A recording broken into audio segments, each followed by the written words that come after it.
Hello दोस्तों, तो स्वागत है आपका आपके अपने चैनल बैंकर्स विजन पर।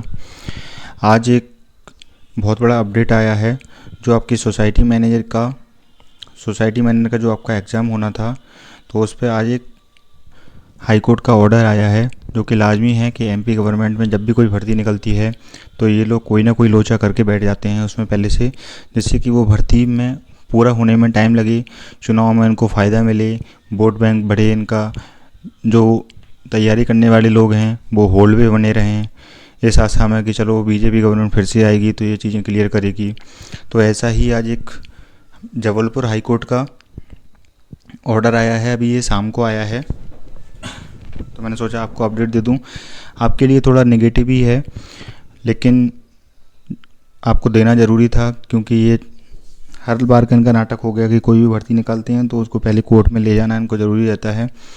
तो आप देख सकते हैं कि इसमें ये जो एडवोकेट थे, जो पिटिशनर था श्री अनिल लाला, इन्होंने ये चीज़ लगाई थी, है ना। तो इसमें देखो क्या किया है इन्होंने, आपको मैं पूरा बता देता हूँ पढ़ के।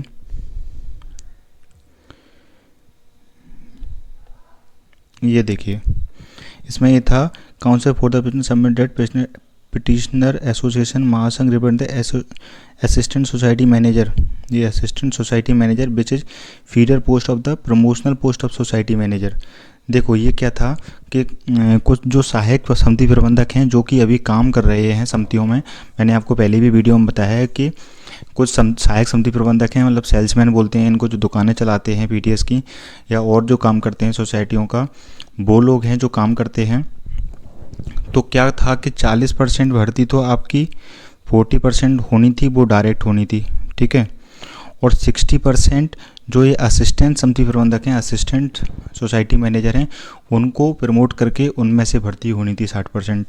तो इन लोगों ने क्या किया था कि जब आप लोगों की भर्ती का नोटिफिकेशन निकला था उससे पहले ये डिसाइड हुआ था कि पहले 60% की ये भर्ती करेंगे, उसके बाद 40% की ये भर्ती करेंगे, ऐसा गवर्नमेंट में और इनका जो संघ है महासंघ जो ये इसमें दिया गया है, इन लोगों के बीच में समझौता हुआ था, ठीक है। तो वही चीज़ अब आप लोगों का एग्ज़ाम आ गया था 23 से 25 तक, तो इन लोगों ने ये चीज़ लगाई थी कोर्ट में, तो वही उसी पे डिसीजन आया है कि देखो ये लिखा है 40% post of the society manager to be filled through direct recruitment where is remaining 60%, ये यहाँ पे थोड़ा बंद हो गया है, remaining 60% post are to be filled by the way of promotion from the post of assistant society manager. जो चीज़ मैंने आपको बताई वही है, ठीक है। अब इसका क्या है, मैं मेन बात है वो मैं आपको बता देता हूँ। इसकी पीडीएफ मैं अपने ग्रुप में सेंड कर दूंगा, आप यदि ग्रुप में नहीं जुड़े हैं मेरी टेलीग्राम ग्रुप में, उसमें जुड़ सकते हैं, मैंने उसमें सेंड कर भी दी है और मैं और दोबारा से कर दूंगा अगर उसको ना मिले आपको तो देखिए ये देखो इन्होंने क्या बोला है यहाँ पर कि after 3/9/2021 specially directing date after completing the selection process of promotion of 60% quota from assistant society managers, remaining 40% post may be filled up through direct recruitment. तो यही चीज़ इन्होंने बोली है कि पहले 60% को भरनी थी, उसके बाद आप 40% को डायरेक्ट भर्ती के थ्रू भर सकते हो, ठीक है। ये चीज़ का समझौता हुआ था इन लोगों के बीच में, तो बाकी ये सब चीज़ें चलती गई, है ना। ये 60% बाकी वही चीज़ है ये, तो मैं डायरेक्ट आपको दिखा देता हूँ, ज़्यादा टाइम वेस्ट नहीं करते हैं क्योंकि वैसे भी नेगेटिव न्यूज़ है। आपका पेपर आने वाला है तो आपके देखो पेपर पे उस पर कोई इफ़ेक्ट नहीं पड़ेगा, लेकिन वही चीज़ है कि ये लोग अटकाते हैं, तो इस भर्ती को भी इन्होंने वही अटकाया है। हम लोगों की भर्ती भी इन्होंने 1 साल अटकाई थी, उसके बाद उन्होंने रिजल्ट दिया था। तो वही ये महासंघ है, अपेक्स अथॉरिटी मंत्रालय, इन्होंने ये किया था ये सब। देखो क्या बोला है इन्होंने लास्ट में, जो नोटिस दिया है ना, notice to be returnable in the week of commission 10/7/2023 तक नोटिस का रिटर्न करना है इनको, ठीक है। और बाकी क्या दिया है इन्होंने देखिए ये जो मेन बात है इसका ये है कि इन्होंने ये बोला है कि in view of preview order of मंत्रालय dated 17/8/2022 major is directed that respondents में proceed with the written examination selection in the direct recruitment quota but shall not declare the result of said selection without the leave of the court।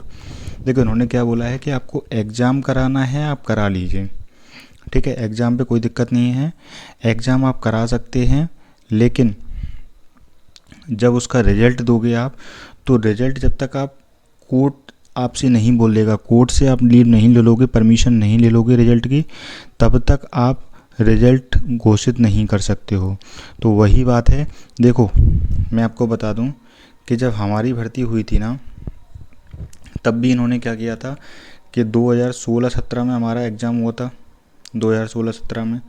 फिर जो कुल कुछ पुराने operator थे उन्होंने court में लगा दिया था, तो 1 साल चलता रहा था।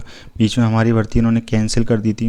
फिर जब हम लोगों ने हंगामा वगैरह किया था वहाँ पर भोपाल में जाके, तो फिर से इन लोगों ने हम लोगों को उनका रिजल्ट दिया था, और उसके बाद फटाफट से 8-10 दिन में इन्होंने ज्वाइनिंग करवा दी थी। तो देखो इससे आपके पेपर पे कोई इफेक्ट नहीं पड़ेगा। जैसा आपका पेपर है, 2 दिन बाद पेपर है, 4 दिन बाद पेपर है, 23 से 25 तक है सोसाइटी मैनेजर का, तो आप आराम से अपना पेपर दीजिए। इससे आपको कोई फ़र्क पड़ने वाला नहीं, बस रिजल्ट में थोड़ी बहुत देरी हो सकती है, क्योंकि 60% वाले का भी डॉक्यूमेंटेशन हो चुका है। बस जल्दी से ही उनका मतलब बस उनकी भी लिस्ट वगैरह आ जाएगी, तो वैसे ही आप लोगों का भी रिजल्ट दे देंगे, तो बहुत ज़्यादा टाइम तक तो नहीं अटकेगा। बाकी मैं आपको अपडेट देता रहूँगा, ठीक है। लेकिन ये है कि अभी के लिए ये चीज़ अटक गई है थोड़ा, क्योंकि नहीं तो ये जल्दी से 1 आध महीने में सब चीज़ें करा सकते थे अगर करवाते तो, लेकिन अब थोड़ा अटक गया है ये, ठीक है। तो अब आप अपने पेपर पे ध्यान दीजिए।